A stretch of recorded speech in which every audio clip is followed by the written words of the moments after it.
भगवान शिव का मन में ध्यान करने पर उनकी एक छवि उभरती है जिसमें उनके एक हाथ में त्रिशूल, दूसरे हाथ में डमरू, गले में सर्पमाला और सर पर चंद्रमा विराजमान होते हैं। यदि थोड़ा गहरा ध्यान करें तो उनके साथ उनका वाहन नंदी भी नजर आता है। आइए जाने कि शिव जी के साथ इनका संबंध कैसे बना, यानी यह सभी आभूषण भगवान शिव से कैसे जुड़े। क्या यह शिव के साथ ही प्रकट हुए थे या फिर अलग अलग घटनाओं के साथ यह शिव जी के साथ जुड़ते गए। चलिए शुरू करते हैं। शिव जी का त्रिशूल। भगवान शिव सभी प्रकार के अस्त्र शस्त्रों के ज्ञाता हैं, लेकिन पौराणिक कथाओं में इनके दो प्रमुख अस्त्रों का जिक्र आता है, एक धनुष और दूसरा त्रिशूल। त्रिपुरासुर का वध और अर्जुन का मानभंग, यह दो ऐसी घटनाएं हैं जहां शिव जी ने अपनी धनुर्विद्या का प्रदर्शन किया था, जबकि त्रिशूल का प्रयोग शिव जी ने कई बार किया है। माना जाता है कि सृष्टि के आरंभ में शिव जी प्रकट हुए। उनके साथ ही रज, तम, सत, यह तीनों गुण भी प्रकट हुए। इनके बीच सामंजस्य बनाए बगैर सृष्टि का संचालन कठिन था, इसलिए शिव जी ने त्रिशूल रूप में इन तीनों गुणों को अपने हाथों में धारण किया। भगवान शिव के हाथों में डमरू। भगवान शिव के हाथों में डमरू होने के कारण इन्हें डमरू हस्त भी कहते हैं। जिस प्रकार सभी हिंदू देवताओं के पास एक न एक वाद्य यंत्र रहता है, उसी प्रकार शिव जी के पास डमरू है, जो कि नाद अर्थात संगीत का प्रतीक माना जाता है।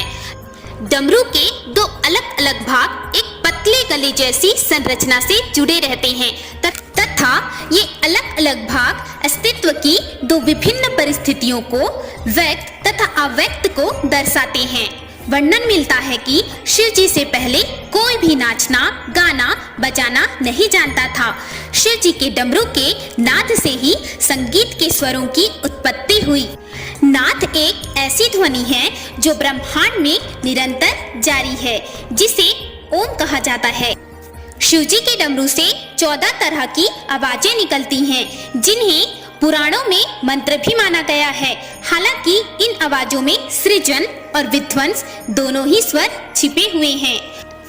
आपको जानकर आश्चर्य होगा कि डमरू की ध्वनि की जैसी ही आवाज हमारी भीतर भी बजती रहती है। हृदय की धड़कन और ब्रह्मांड की आवाज में भी डमरू के स्वर मिले हुए हैं। शिव जी के डमरू में इतनी ताकत होती है कि वे व्यक्ति के हर बाधा को दूर कर सकता है। जब शिव जी प्रसन्न होते हैं तो नटराज रूप में डमरू हाथ में लिए हुए नृत्य करते हैं, जिससे समस्त संसार को आनंद की अनुभूति होती है। शिव जी के गले में नाग। भगवान शिव के साथ हमेशा नाग होता है। इस नाग का नाम है वासुकी। इस नाग के बारे में पुराणों में बताया गया है कि यह नागों के राजा हैं और नागलोक पर इनका शासन है। सागर मंथन के समय इन्होंने रस्सी का काम किया था, जिससे सागर को मथा गया था। कहते हैं कि वासुकी नाग शिव के परम भक्त थे। इनकी भक्ति से प्रसन्न होकर शिव जी ने इन्हें नागलोक का राजा बना दिया और साथ ही अपने गले में आभूषण की भांति भी लिपटे रहने का वरदान दिया। शिव के वाहन नंदी। नंदी के बारे में पुराणों में जो कथा मिलती है, उसके अनुसार नंदी और शिव वास्तव में एक ही हैं। शिव ने ही नंदी रूप में जन्म लिया था। कथा है कि शिलाद नाम के ऋषि मोह माया से मुक्त होकर तपस्या में लीन हो गए। इससे इनके पूर्वज और पितरों को चिंता हुई कि इनका वंश समाप्त हो जाएगा।